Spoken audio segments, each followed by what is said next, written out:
All right, welcome everyone to the last journal club for 2021 for the journal Chest. My name is Divya Patel. I'm an associate professor at the University of Florida, and I'm also the social media editor for the journal Chest. I have with me my co-moderator, Dr. Vineesha Arelli. She is a staff physician at Stonecrest Medical Center, and she's also a social media editor for the journal Chest. We are really happy and pleased to present this brand new paper that's been published in the December 2021 edition of Chest, which Dr. Vineesha and I thought was a really great article, clinically relevant and useful. So I'm going to introduce two of the authors that are with us and our content liaison. So first I have with me Dr. Marc Fortin, who is a clinical professor in the Department of Respirology at Quebec Heart and Lung Institute, and Dr. Pascalin Roy, who's an interventional pulmonary fellow at McGill University. Finally, we have with us Dr. Ann Gonzalez, who's an associate professor in the Department of Medicine at McGill University, and her expertise and research is also in lung cancer. Before we start, I'm going to give the authors a chance to present their disclosures. So, hi everyone. I don't have any conflicts of interest associated with the presentation today. Hi, I'm Marc Fortin. I have two small conflicts of interest. EBIS is pretty related to the Olympus company, and I received research funding from Olympus and speaker funding from Olympus in the past. Great, thank you so much. Dr. Gonzalez, do you have any disclosures you want to make? I have no disclosures. Thank you. So in that case, we're going to get started. I'm going to actually start with Dr. Roy. Just FYI, Dr. Arelli is going to be putting a link for the paper and the calculator that was developed by the authors in the chat box. Please send us your questions as we go along. We'd love to hear from you and get some feedback from you. All right, so Dr. Roy, can you please discuss a little bit about occult mediastinal disease? Like, what does that mean and why is it important? And like, why should a clinician care about that? So occult mediastinal disease is finding cancer in a lymph node that did not look suspicious based on imaging. So, for example, for a CT scan, the use criteria is less than 1 centimeter on short axis, and for PET scan, it's less than 2.5 of SUV. So, if you find cancer, would it be during preoperative mediastinal staging or at surgery? This would be called occult mediastinal disease. And of course, CT and PET CT are now used routinely for the purpose of lung cancer staging. But despite enhancing the sensitivity to detect occult metastasis compared to CT scan alone, there is still a gap between clinical and pathological stage that needs to be improved. And EBUS is clearly a way to decrease this gap. And a major part of the work of interventional pulmonologists is to perform EBUS for mediastinal lymph node staging. Of course, we have a particular interest for the evidence behind the indications for preoperative mediastinal lymph node staging suggested by the guidelines. And however, despite the recommendations from the guidelines, the occurrence of occult mediastinal disease, I'm going to call OMD, remains about 10%. And there was a nice meta-analysis in the JTO in 2019 by Busuma and colleagues that demonstrated that very well. And since the prognosis of patients with occult nodal disease is worse, we need to improve these numbers. And I'm just gonna share you what it means literally. So here you would have an example just of a station 1 clinical stage 1, not stage 1, N1 disease on a PET scan. So you can see that there's lymph node disease in station 10 are here. So this would just be an example of station N1 of N1 disease, and clinical N2 implies disease in the mediastinal lymph node stations. So you have on the left 4R station with enlarged lymph nodes based on the CT, and on the right you have a station 7 lymph node that is enlarged. And it's important to consider, because when you find N2 disease based on the 8th edition of the lung cancer staging group, the stage is gonna get higher. So if you have a 2B stage and then you find occult mediastinal disease, it means that now the patient is stage 3A, and if it's stage 3A, then it might be stage 3B. So this is why it's important, and it's impacting prognosis for the patient, and it might change the management of the patient. So some people suggest that to improve the numbers, this 10%, you should maybe perform a preoperative staging EBUS in all patients.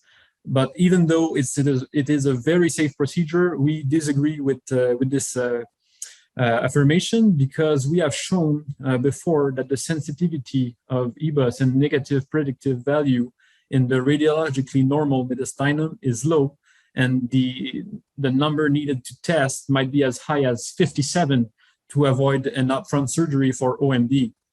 And also establishing the OMD probability may be useful to identify patients at high risk of discovery of N2 disease at surgery after EBUS to make a better use of the procedure.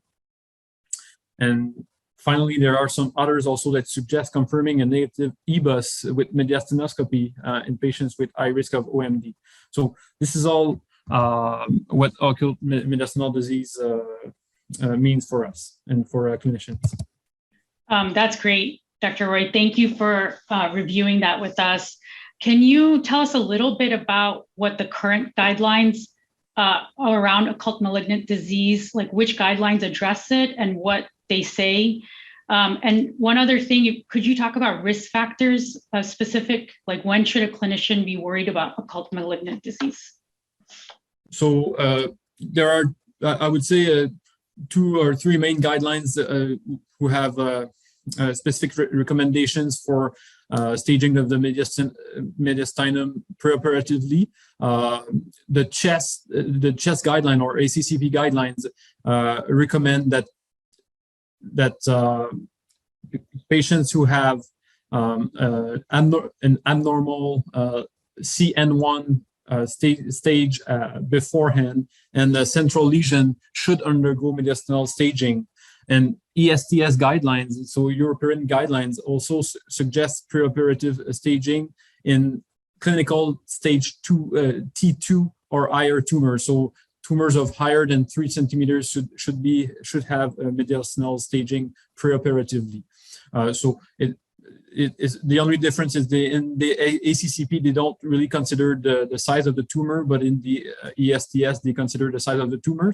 And these recommendations are based on the risk factors known for mediastinal occult mediastinal disease.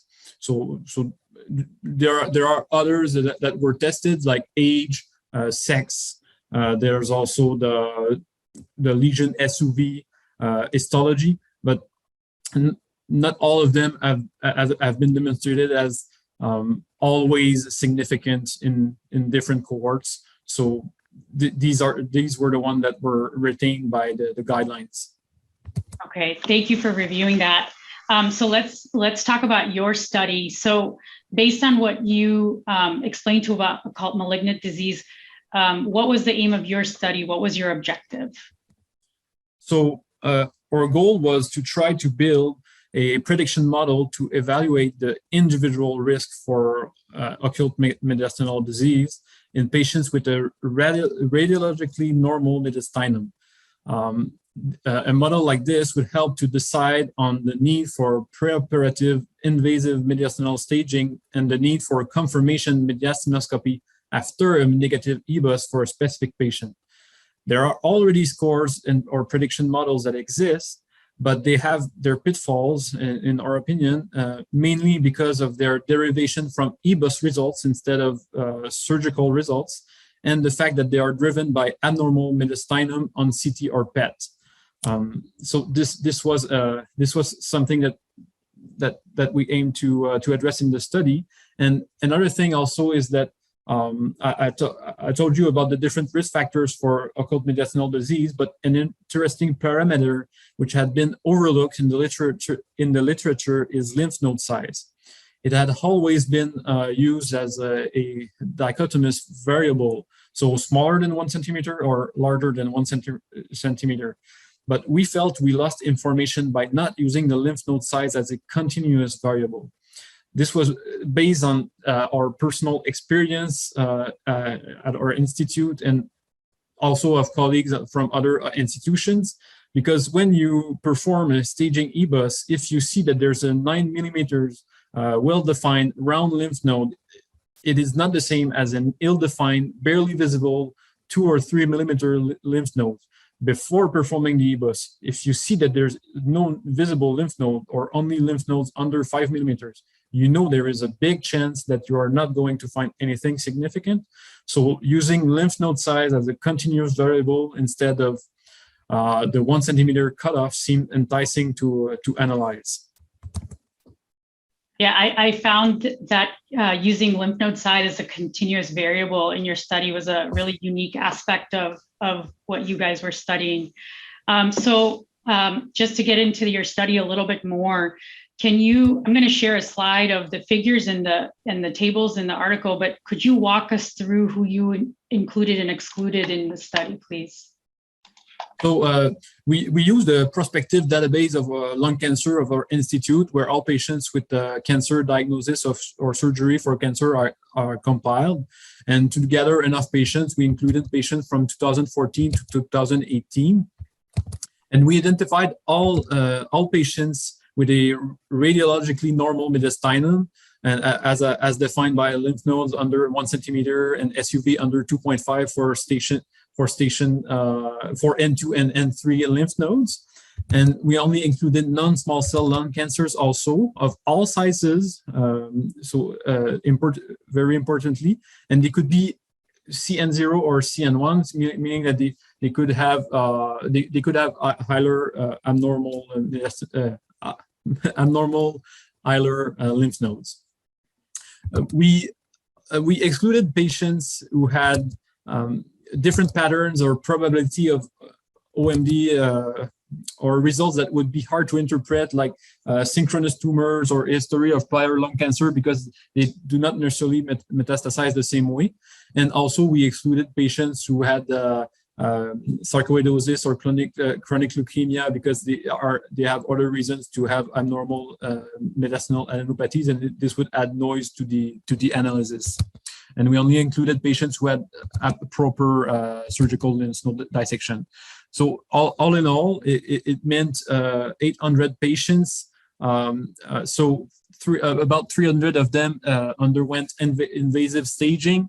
So invasive staging means mediastinoscopy or EBUS before the surgery, or others, and 518 others were directly sent to surgery.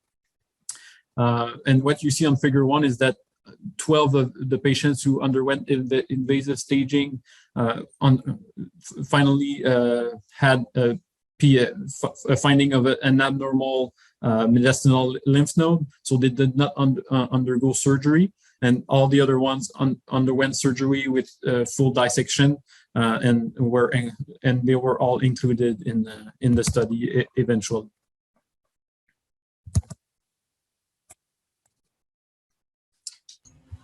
So what we did also is that we reviewed individually and the largest lymph node within the drainage territory of the tumor was measured. If multiple lymph nodes were of similar size, we measured them to ensure which one was the largest. And since we wanted to ensure reproducibility measurements were repeated by a second observer in a large sample, and we did a correlation test to see if everything was good between the two observers, and that's pretty much it. And in this table one, just right here, you can notice that these are people with the classical characteristics of people who have surgery for lung cancer. So people around 65 years old, now mainly female in the years 2010 and afterwards, with significant smoking history. And between the development and the validation cohort of the model, there was no significant difference in the patients. The patient characteristics, yeah. I just want to point the audience to the fact that the patients that were included in the study, the majority were in the development cohort, and there was a validation cohort from the same institution and the same data set. So thank you so much for reviewing all that with us, Dr. Roy. I'm going to ask Dr. Fortin to chime in on the study, and let's talk about the results a little bit. So, and I'm gonna show the tables and again figures in the paper, and if you could just talk us through what your findings were as we go along. Sure. So when we look at table 2, it's basically the first analysis we did, which was a univariate, very simple analysis to find which factors we had pre-identified were correlated with the presence of occult mediastinal disease. So if you look at the p-naught value numbers on the right, you can see that lymph node size, as mentioned by Pascalin, which is the last value, was very significantly associated with the presence of occult mediastinal disease. Clinical N1 disease, so a larger hypermetabolic hilar lymph nodes were also associated.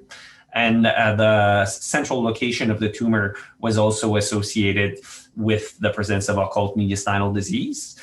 You'll see later on, tumor SUV was not statistically significantly associated, but with a trend towards significant association, and it was still relevant in a multivariate model later on, although individually it was not statistically significant. Tumor size, interestingly, as Pascalin mentioned, which is amongst the ESTS criteria for staging, was not significantly associated and not even close to be associated with the presence of occult mediastinal disease. So that was very interesting because in the guidelines currently, you could stage a patient based only on those criteria, but in our cohort, as in other large cohorts and in other scores that we will mention, tumor size was not associated with the presence of occult mediastinal disease. We looked at histology. Histology in other studies is on and off. Adenocarcinoma sometimes is associated in certain studies. We may have been a little underpowered to find this since the vast majority of tumors were adenocarcinoma, so there wasn't much to compare with. That's pretty much the information we have in this table 2, which is our univariate analysis. As you can see, we didn't try to include 50 parameters, which I think statistically would not have been right. We limited to factors that were identified previously as interesting. And we also added lymph node size, which was not previously studied, but which was something that was clinically plausible. So that's how we identified the potential risk factors. And if we go to table 3, you'll see the results of the multivariate analysis. We basically looked at different models and their ITK invariance criteria and their Bayesian invariance criteria values to decide which combination yielded the best model.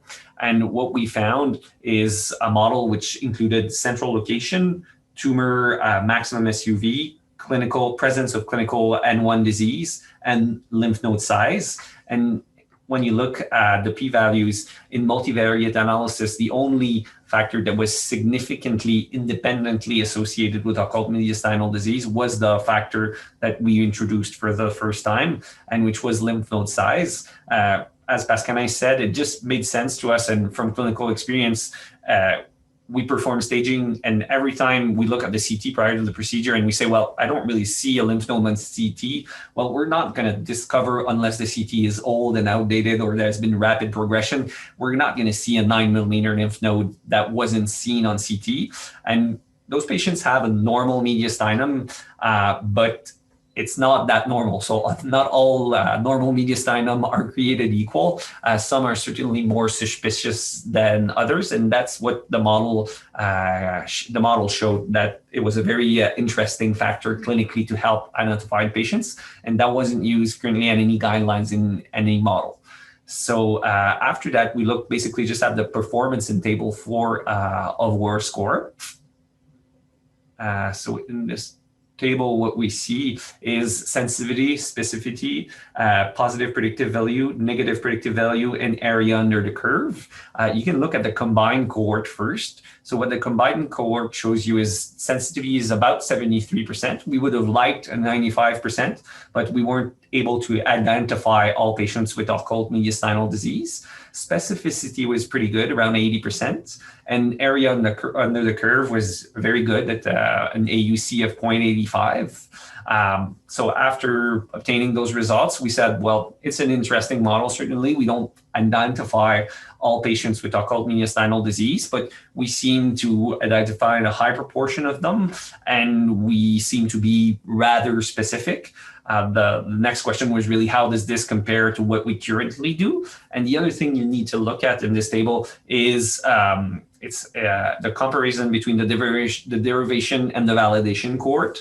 How did the score perform in a different cohort of patients? And when you look at those numbers, basically they're very similar, so which is a very good sign. It shows that the validation cohort confirms our findings. We have to mention the caveat here. An ideal validation cohort would have been an external cohort from a different clinic with people who do things differently and have a different patient population, and ideally also a cohort from another time in the past or the future.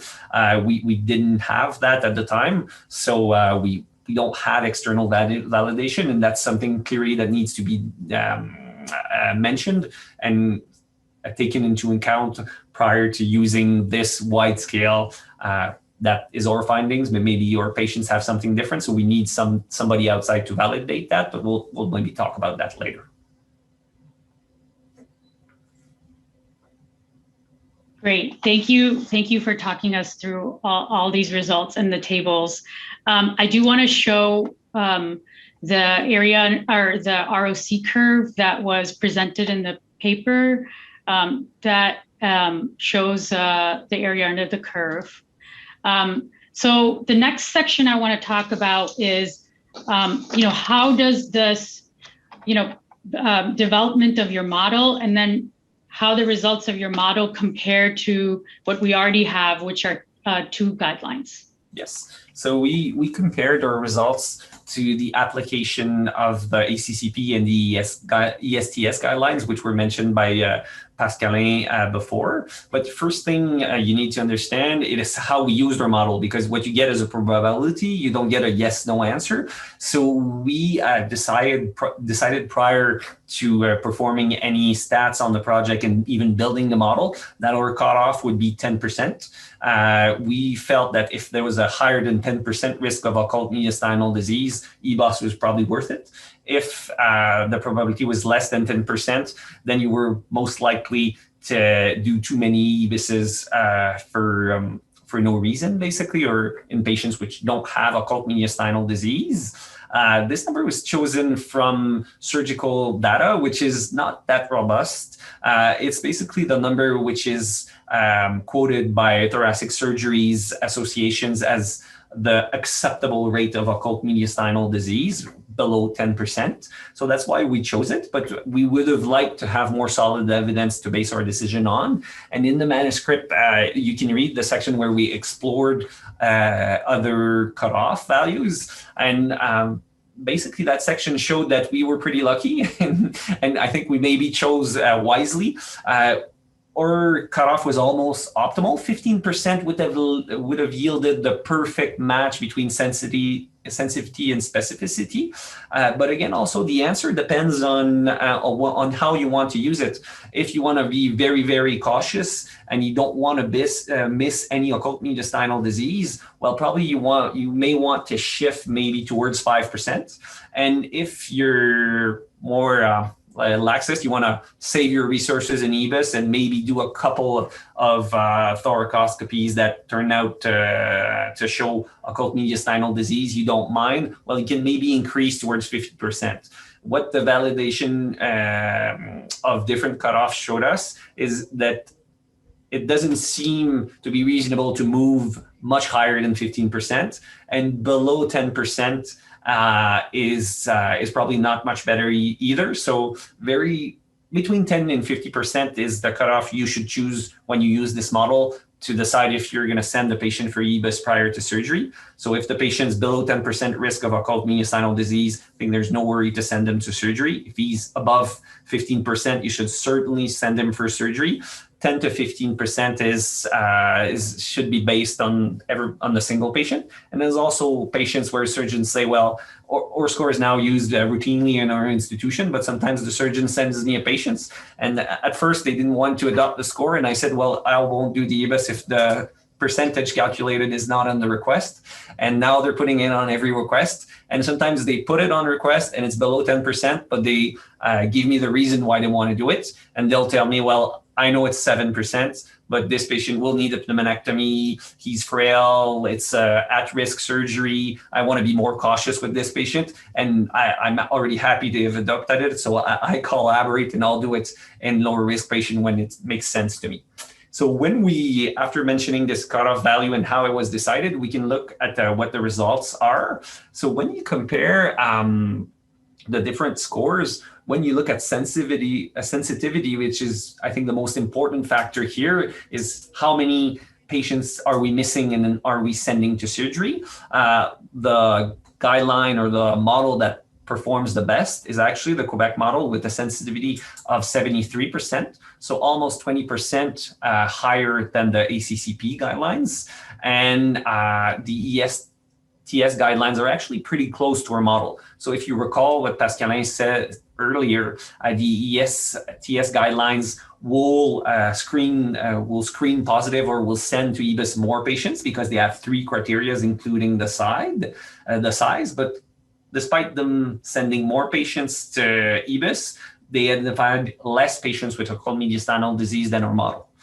And when you look at area under the curve, basically our model also outperforms significantly current guidelines. And not surprisingly, CHEST guidelines, which includes less criteria, are more specific than ESTS because there's less criteria, so they'll send less people for EBUS. Sensitivity is a bit better with ESTS because there's less criteria, but on both factors, our model outperforms them. So basically, we'll send less people to EBUS and we'll find more people with occult mediastinal disease. And if you want to put that into numbers, you can look at our cohort and say, well, we have 800 patients. If you use the Quebec Prediction Model, basically out of the 800 patients, the Quebec model will send 188 patients to EBUS, so almost 1 in 4. ACCP will send a similar number, 198. ESTS will send almost half of them, 391, to preoperative EBUS. And when you look at the occult mediastinal rate you're going to find at surgery, with the Quebec Prediction Model, you're going to be at 5.8%. With the ESTS, which sends twice as many patients to preoperative staging, you'll be a little higher at 6%. And with the ACCP model, you'll be at 6.7%. So despite sending less people to EBUS, you get less occult mediastinal disease. And another important thing is when you look at number needed to screen, basically, if you do 5 EBUSs with our model, you'll find 1 occult mediastinal disease, which is pretty cost effective when you think about the costs and the risk of an EBUS compared to the cost and the risk of a thoracoscopy, which finds occult mediastinal disease. ESTS has a number needed to screen of 16, and ACCP has a number needed to screen of 10. So those numbers show that in this cohort, we outperformed those models. We have to be honest, though, that our model was built in the cohort where we're looking at numbers. So it's normal for a model which is built in a cohort to perform better in this cohort. And that's a reason why an external validation is very important to go further with this. A good example of use of this is during the pandemic, we took the opportunity to use this model and to do less exams since we didn't have the resources, or nurses were sent for COVID care, or nurses were COVID positive, doctors were COVID positive, and we didn't have our usual resources. We used this model, and by using it, some doctors could see it as bad business, but we decreased our EBUS volume by about 20%. And we actually, during that time, slightly decreased the rate of occult mediastinal disease at surgery, despite decreasing the number of procedures we were doing. And I think we can't really argue that everybody wins, basically, when we do something like that. And also you spare resources in the OR. They're not going to take one of their operative priority to operate on someone which is occult N2 disease. So that's how our results compare to current guidelines. Thank you so much for reviewing those results. I was really surprised by how much better your scoring system did compared to the guidelines. We're gonna talk about a little bit about, what I want to kind of ask both of you, actually, Dr. Roy and Dr. Fortin, and maybe we can get Dr. Gonzalez in here as well. What do you think made this particular model better than the others? Like, was there any specific factors that you think played a bigger role that the others didn't include? Was it the use of lymph node size as a continuous variable? What do you think could be attributed to that? So I think that the new criteria for largest mediastinal lymph node is really the one that is driving the results in our favor, because that's something that's not at all considered in the other criteria given in the guidelines, and the guidelines are also giving recommendations based on risk factors that are associated with occult mediastinal disease, but it's still an association, so a combination of association that is not perfect. So it's expected that such recommendations are not going to be perfect, and you are going to have a sensitivity and a specificity that are not probably optimal in this context. So I think really the mediastinal lymph node size is really what got us ahead of the guidelines.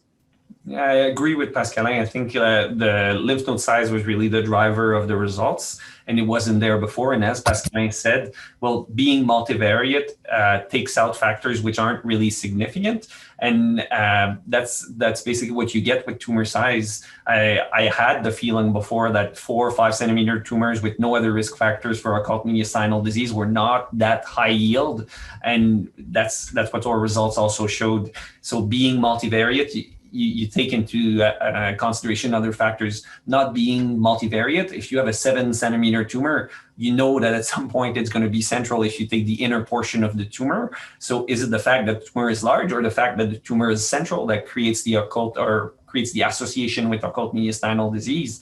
And basically, by doing a multivariate model, you take into consideration all those interactions, and you take out the noise, like tumor size, and you keep what is pertinent. So, yeah. Dr. Gonzalez, do you agree with the authors that the lymph node size was the biggest factor that made and using it as a continuous variable made their predictive model more accurate than the guidelines? Yeah, I think it certainly sounds like it is. And the comparison of their model with the ACCP guidelines and the ESTS guidelines is pretty compelling. Mm-hmm.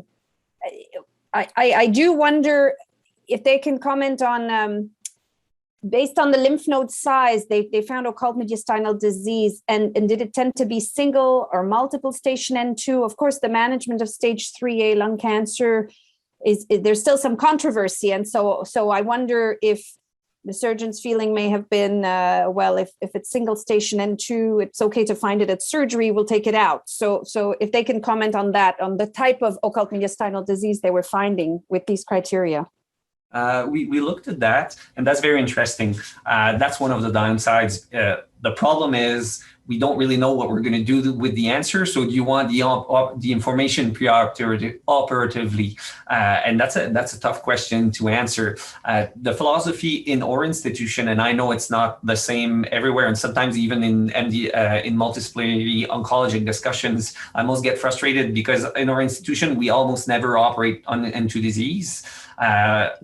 Especially in older patients, even if it's single station and small disease. And personally, if I had lung cancer and I had single station small volume disease, I would certainly be interested in getting surgery. So I think you have to decide before the EBIS what you're going to do with the patient. If someone sends me a patient for EBIS with a normal mediastinum and they think they're going to operate anyway if I find a single station N2 disease, well, why are you sending the patient to me? For the reason that maybe I will find multi-station N2 disease? Is that the reason why you're sending him? So that you have to understand before, and you have to make the reflection before sending the patient for EBIS. It's not always easy to do, but that's something you have to factor in. And when we look at what we found for the occult mediastinal disease, it was the vast majority was single station N2 disease. So there were cases of 2 and 3 lymph node stations involved, but the vast majority was single station. One question that I wondered sometimes is, did they fully complete their lymph node dissection when they received the frozen section back, which said there was N2 disease? When we talk to surgeons, they say, well, takes time to get the frozen section back. So most of the time when I get the frozen section back, I have most of my lymph node dissection done. So the number of occult stations is reliable. So it seems to be mainly single station N2 disease. So you could certainly ask the question, well, why don't I just send this patient to surgery? And I think if your answer is, if he has single station N2 disease, I'll operate on him anyway, then maybe you don't need to send him for EBIS and you don't need to use the model. You could always fall on more than one station, but the risk is very, very small in our cohort. So it certainly changes. And there's also evolving literature.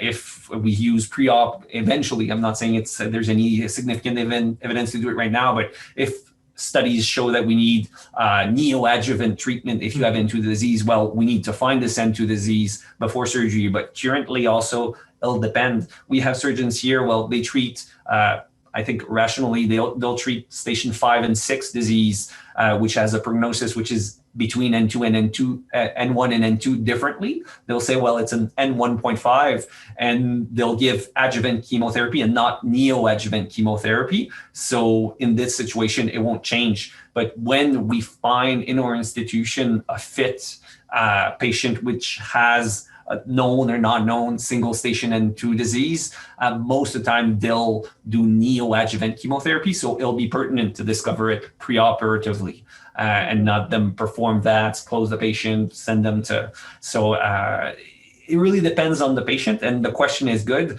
And I hope that in 10 years this score won't go deep into the drawers, because people just I've realized that you don't need to know the N2 status preoperatively, because you just operate and you don't give neoadjuvant treatment, and surgery is the right solution if the patient's fit. We don't have the full information yet to say if this is completely useful or just partly useful. Right, fair enough. And was generally the single station N2 you found the largest mediastinal node that you'd identified on imaging? It was generally. Yeah, it was generally the node that we thought was suspicious. Right. Dr. Fortin, just to kind of go back a little bit, and I want to get Dr. Gonzalez's opinion on this as well. You know, you guys used lymph node size as a continuous variable. So based on the results of this study, like what range size of lymph nodes would you want to sample? Like, you know, anything above 7 millimeters, and I'm going to sample that, or how does this study inform what you're going to do in your clinical practice in terms of lymph node size? Yeah, the issue is studies have shown that CT and EBIS size doesn't correlate perfectly. It depends. The question is, are you mentioning, the question you're mentioning, is it based on what we find on EBIS or CT? Because well, I would say CT, because I think that's what you did in this study, correct? You used the lymph node size from the CT. Yeah. We looked at using lymph node size, and at first I said, well, it's counterintuitive. We're basically trying to create a cutoff after saying we should use this as a continuous variable to get the most information out. And the optimal cutoff would have been 7 millimeters. So as you mentioned spontaneously, it seems like the optimal cutoff if you would like to use a cutoff. But when we looked at models, they didn't perform as well as using it as a continuous variable. So you're measuring it, you're calculating the model. Why not just use it as a continuous variable? Because 6 is not 7 and 9 is clearly worse than 7. And later on, if we have time or if people want to do it at home and download the model, you can put exactly the same parameters and just go and increase 1 by 1 millimeter at a time the size of your lymph node, and you'll see the probability go up very quickly. So 7 is not 9. And so I think we should use it as a continuous variable. I don't know if Anne and Pascalin agree, but. Well, and it is, just to clarify, it is short axis that you were measuring on CT to enter your largest mediastinal node, right? Yeah. Yes. And you'll see the other thing that I was surprised when we did the validation, the kappa, when we compare measurements by 2 blinded users, was almost 0.8, which is really good for correlation kappa. And I was surprised, but how well we correlated, because you probably all have tried to look at, some stations are easy. 4R, generally you don't have anything which abuts the lymph node, so you can clearly say, well, it starts here, it finishes here, and measure it. But when you look at station 7 with the esophagus, the carina, sometimes it's difficult to measure. So I was really pleased when we came up with the kappa between Julien, which was the fellow who mainly worked on the project, and the 2 other observers. So it seems pretty reliable, and it's short axis. Mm-hmm. Yeah, I think. Go ahead, Pascalin, please. I think that's something that's interesting with that is it's really pragmatic. So it's something that you just can do on your own, and that's what we did. Like we measured it like ourselves, and it was just clinicians, not a program, not a radiologist specifically. You can do it on your own, and there's a good correlation between the two readers. So that is very pragmatic, and that's what I like also from this work. Yeah, I'm very impressed by your fellows, Dr. Fortin. Like that kappa was shocking. In ILD, we can't even get close to that kind of kappa, even amongst radiologists. So very, very impressive. And so I think the most interesting thing that you guys mentioned during this discussion is the fact that you were using this model during your COVID-19 pandemic to, given the decrease in resources that we all experienced during this time. I think that's very unique because, many of our colleagues that practice around the world, they don't have access to EBIS. They don't have access to these invasive procedures and things like that. So I wanted to hear from you a little bit more about how well you think it worked during the pandemic. Like, how confident do you feel like how confident were you using this when your need in your hospital was so great? I was actually very confident using it since it had been derived here and the population was the same, and the people making the measures were all at first supervised by the people who derived the model. I would be pretty confident to take it outside, but for sure I would like external validation before taking it outside and saying, well, this works. I think we certainly need external validation, and we're actually working on that. Anne is working with us on that. We have a Canadian procedure database where we're currently basically entering the results and all the parameters necessary to calculate this, and also other research questions we have for patients with normal mediastinum. So several centers in Canada right now, when they do mediastinal staging for a radiologically normal mediastinum, as the patients in this study, they're entering numerous things to answer questions we have, but they're also entering indirectly all the parameters to calculate. They don't see the number, but I get the number when they enter their data. And basically they have a follow-up questionnaire 3 months after. Well, they'll look at the surgery that was done, and we'll be able to validate the score. And we actually recently, 2 weeks ago, came up with a great opportunity to validate it with a large cohort in France, in Marseille, where I actually trained part of my AP training. And they have a surgical volume in thoracic surgery, which is, I think, the second largest in France. And they have a big surgical cohort where they have all their imaging. And we have someone there that is interested, maybe we hope it works out in 2022, to look at this cohort and basically give us the information to calculate or model in their cohort where they already have the surgical results. So that'll be two interesting options to validate. So I hope that in 2022, we can get the validation done, and eventually it takes time to publish work, but hope we publish it after. Yeah, I mean, I think that's a really important point, that although, the results of your study are really impressive, I think, and how good your model is, but we should wait before starting to apply this in our own clinical setting, wait for validation, because so far what we know is that it works at your institution. Exactly. Yeah. So I'm going to get Dr. Arelli into the conversation a little bit. She has some questions also. So speaking on behalf of the audience, I think you hit on this, both of you, but what do you feel are some of the strengths of your actual study and some of the weaknesses of the study? Do you want to go first, Pascalin, or do you want me to go? No, you can go. I think one of the strengths is the size. So we have a large size cohort. So that's one important thing. 800 patients is a pretty large cohort in the domain. The other strength is we had surgical staging for all these patients. So that clearly gives us the gold standard and answer as, do they have occult mediastinal disease? And when we looked at the staging was performed well, or surgeons are part of the, I always have a hard time staging, IASLC guidelines, where they basically compile to create stage, and there are strict standards. So our surgeons have strict standards for performing optimal surgical staging. So I think the information we're working with is very good quality.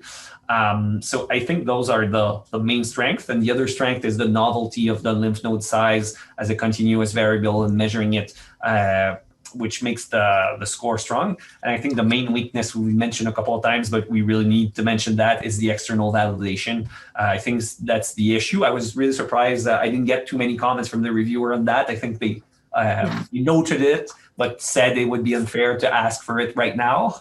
But I think that clearly has to be mentioned. And another weakness, as Anne mentioned, is what you do with the results. We don't completely have the answer yet. Certainly, similarly in ILD, I'm currently working on their ILD project, and it's the same thing. We completely not have all the answers as what to do with the results. So the tool is not perfect yet. And the point we didn't mention yet, and I think is very important, is what you do with a negative EBUS also, because EBUS is a very good tool. It has almost taken we see in our institution basically the EBUS number since late 2000s increase, and the mediastinoscopy number go down, and basically surgeons almost never perform mediastinoscopy now. But there are situations where you still need mediastinoscopy, and sometimes I think it's like bringing an old-fashioned back. There are times where you need that, and EBUS in the normal mediastinum is not perfect. And that's something also you need to take into account. There's a very nice meta-analysis in the Journal of Bronchoscopy, JOPIB, which showed that in the normal mediastinum, the sensitivity of EBUS is about 50%. So when you have a negative EBUS, it doesn't mean that there's nothing there. It would be great if it was a higher sensitivity, and initial papers had shown higher sensitivity because they were going after abnormal lymph nodes.